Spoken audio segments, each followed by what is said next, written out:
Ríos, casas inundadas y un deslave dejan las lluvias en las provincias de Los Ríos y Santo Domingo. Ecuador abre las puertas a los ciudadanos chinos para que ingresen sin visa al país. Condena mundial por un nuevo caso de violación en la India. Y en corto, Raúl Di Blasio es el nuevo invitado para nuestro segmento Caricaturizando. Y además, al puro estilo hollywoodense, se entregaron los premios a mis bandas nacionales. No se lo pierda.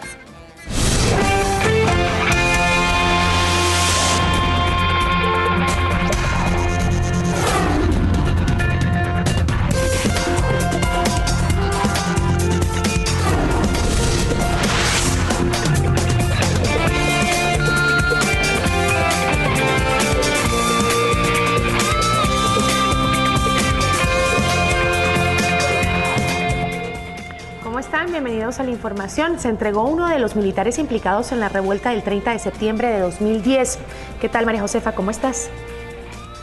Hola, Gisela, amigos. Buenas tardes. También les vamos a contar sobre las decenas de renuncias de médicos por estar en desacuerdo al Código Penal Integral.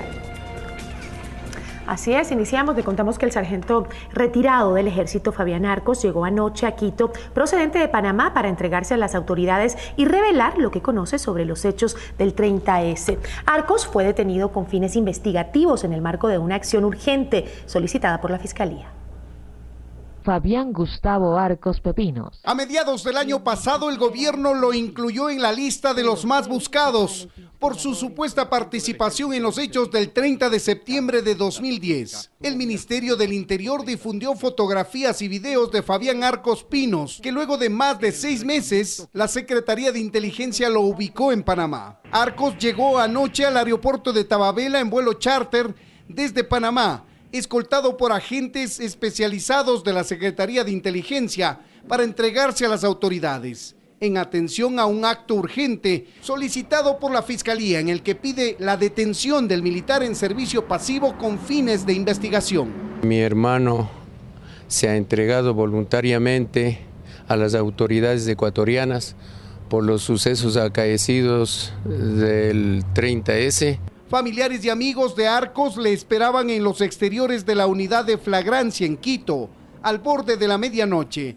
hasta donde fue conducido para rendir su versión. Él tiene algún tipo de conocimiento que evidentemente por eso él vino acá. Que en lo que él pueda aportar se llegue a los verdaderos culpables de lo que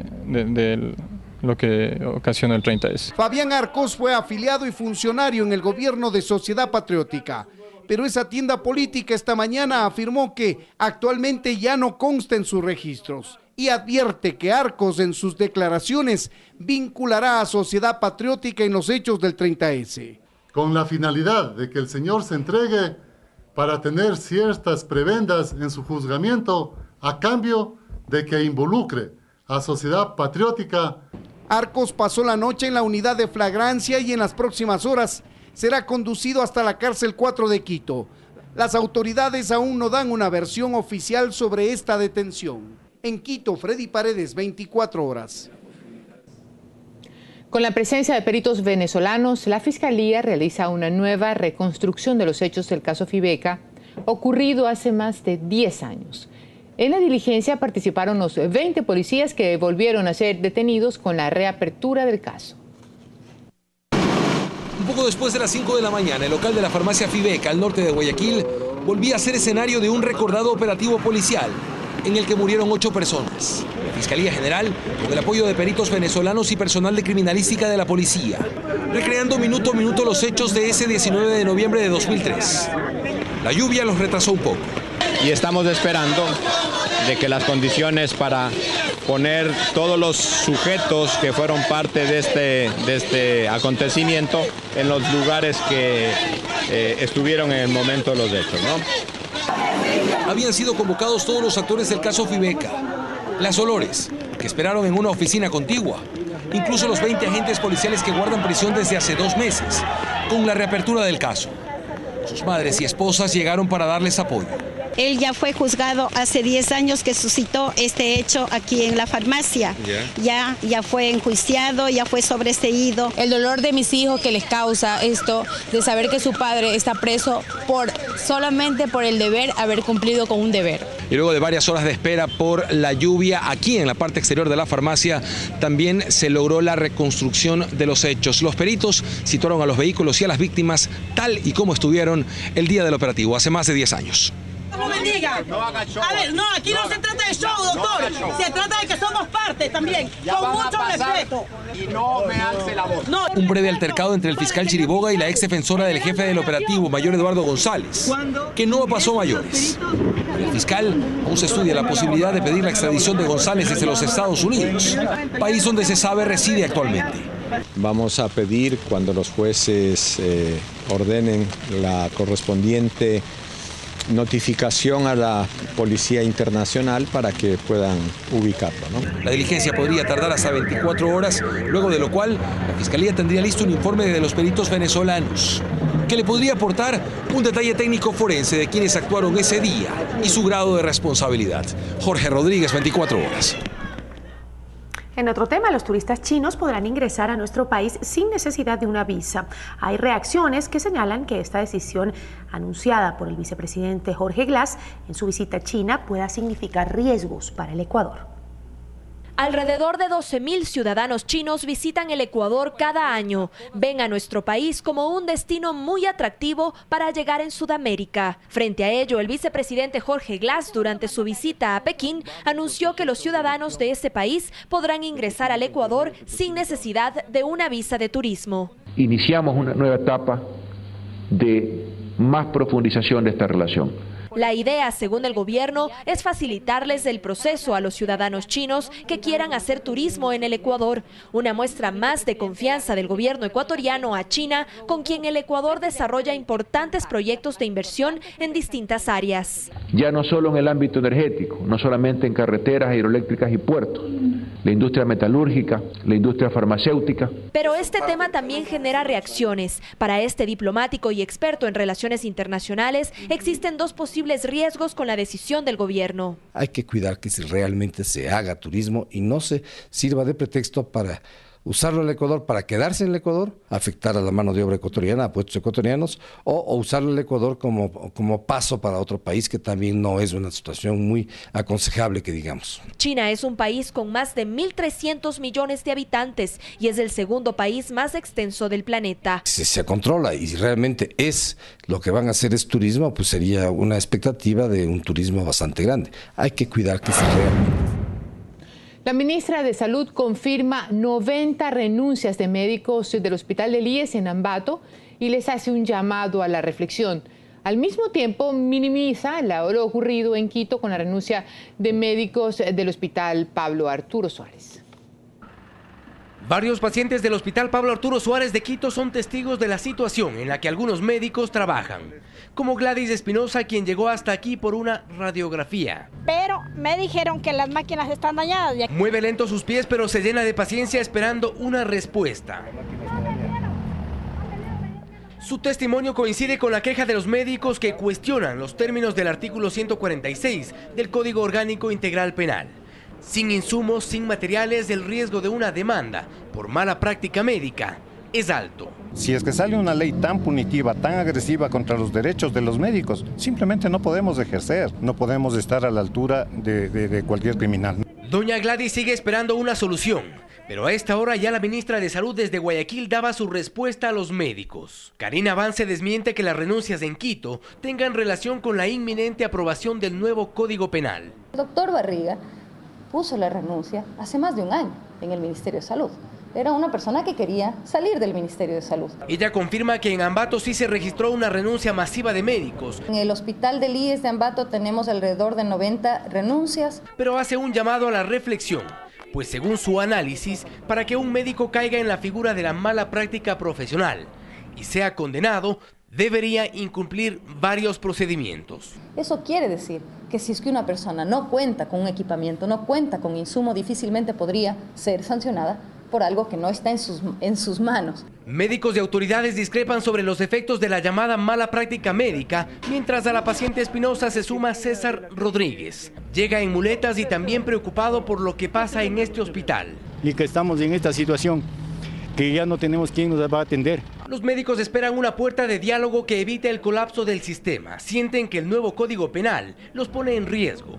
Sin insumos ni infraestructura adecuada, el riesgo es mayor. Fausto Yepes, 24 horas. La comunidad de Huaurani solicita dialogar con el presidente Rafael Correa para exponer su preocupación por la explotación petrolera en el Yasuní. Nos informa Andrea Romero. Una delegación guaraní llegó hasta Quito para pedir que se respeten sus derechos. Se oponen a la explotación en el Yasuní, ya que es su territorio ancestral, y consideran que con esto se reduciría aún más este espacio. Ante esto piden al gobierno que se entreguen los títulos de propiedad, ya que antes de ser parque nacional, el Yasuní fue su territorio. Con esto aseguran que solo quieren vivir libres y sin petroleras. Las 3 familias que habitan en el lugar, que son los Tagaeri, los Tarumenani y los Dubacaeri. Este territorio queremos que no entre más petrolera.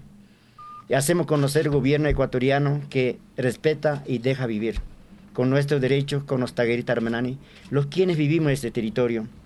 Y por eso nos sentimos, para vivir este territorio, el gobierno tiene que entregar títulos de propiedad dentro de área protegida. Actualmente la zona intangible comprende de 758,000 hectáreas. Entonces lo que quieren ellos es no exactamente los mismos límites, pero más o menos de este tamaño.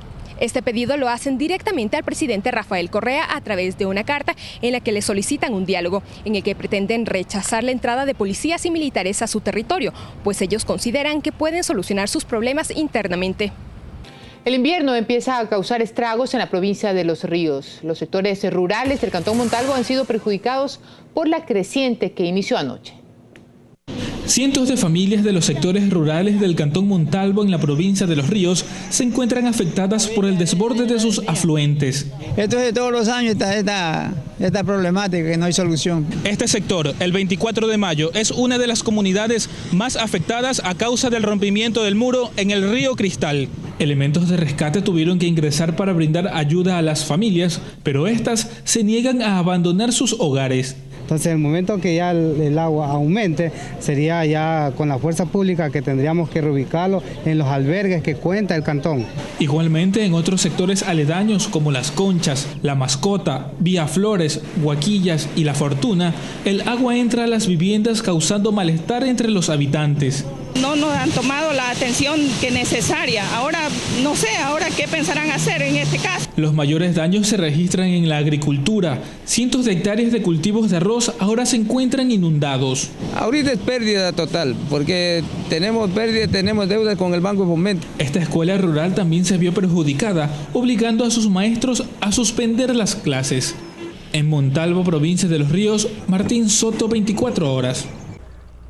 En Santo Domingo, las fuertes lluvias también dejan secuelas. En el asentamiento Las Islas de la cooperativa Nuevo Amanecer, algunas viviendas quedaron prácticamente enterradas. Bastaron 2 días de intensas lluvias para que se venga abajo una gran montaña de tierra que por poco le cuesta la vida a varios moradores del sector, entre ellos José Espinosa. Ya sentí el muro que se me venía encima y lo que hice fue brincar para un lado para que no me coja. Solo me alcanzó a rayar, a raspar un poco el hombro. Son 9 las familias afectadas por el alud.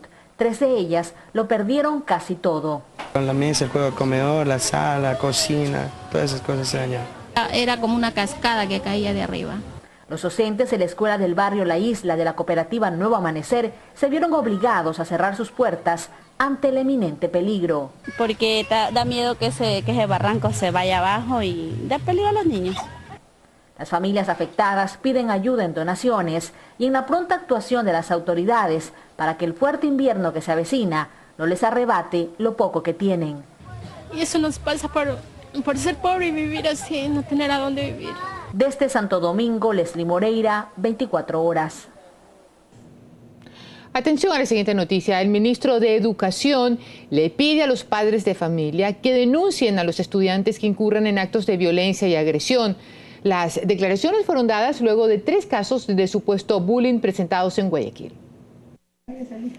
Este miércoles, saliendo de su colegio, camino a su casa, ese adolescente se encuentra con una amiga del barrio. La chica le pidió que la favor de irla a dejar, entonces la acompañó. Llegando al colegio de la chica, sus compañeros lo identifican que se trata de un alumno de un colegio con el que tenían rivalidad. Y entonces... Bueno, dicen que más o menos han sido unos 20 los que le cayeron al chico. Le cogieron con una piedra y le ¿cómo se llama? Y le partieron. Ese mismo día, a la unidad de flagrancia de Guayaquil, llega una joven con la cara cortada. Un grupo de estudiantes mujeres de otra institución educativa estaban afuera de su colegio provocando, y solo según su denuncia, porque les pidió que se vayan para que no se susciten problemas. Me impresioné porque mire cómo tiene ella, es una niña, mire cómo tiene el labio, cómo le han rayado su cara. Algunos dirán que esto se enmarca en lo que es bullying estudiantil, pero el mismo ministro de Educación, que este jueves dio un discurso a los estudiantes de la Aguirre Abad, entre otras cosas, sobre hombría de bien. Esta anticultura de que el más valiente es el que más pega a los del Vicente Rocafuerte, el que les quita las banderas, el bravucón, el machito, ¿no? El que más golpea. Identifica que el problema va por otro lado. Si a alguien le cortan es un tema delincuencial y lo que tenemos que hacer es denunciar a los agresores para que sean sometidos a las leyes ecuatorianas. Para lo que es bullying se están aplicando políticas de Estado que pasan necesariamente por el tratamiento psicológico, advirtió. Por eso es que se han llenado los colegios con profesionales en la materia, según él. Luis Antonio Ruiz, 24 horas.